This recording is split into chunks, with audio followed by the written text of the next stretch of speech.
Brunswick 係位於墨爾本北邊嘅一個 suburb， 可以話佢係 Fitzroy 嘅延伸，兩者都充滿住好多文青小店。但係 Brunswick 就會有更加多小手作嘅 bakery 同 cafe， 就好似我哋去嘅呢間 Imaasa Yoru。朝頭早食嘅係日式 brunch， 到夜晚就會變成居酒屋。brunch 方面餐點比較簡單，係傳統嘅日式風味。雖然係簡單嘅燒魚，但係佢真係燒得啱啱好。食完嘢想飲杯咖啡，就嚟到咗 Bench Coffee Co， 係一間結合精品咖啡烘焙同手工包餅嘅 cafe bakery。佢嘅 duck crust 同埋牛奶 toast 都係人氣產品，咖啡嘅水準都相當唔錯㗎。下一站我哋嚟到一個好特別嘅雪糕店 Fluffy Torpedo， 店鋪嘅每一個角落都充滿藝術感，而雪糕嘅口味都有好大膽嘅嘗試，不過整體嘅口味偏甜。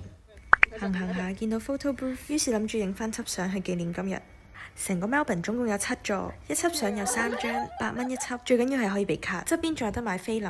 我最中意呢種相嘅位就係，你永遠唔會知幾時影下一張，可以記錄到好多有趣同自然嘅瞬間。你亦都唔會知啲相幾時印好，等待嘅過程既緊張又期待。其實 Brunswick 仲有好多有特色嘅小店，交俾大家喺留言區互相推介。唔知下次 Pico 又會帶我哋去邊呢？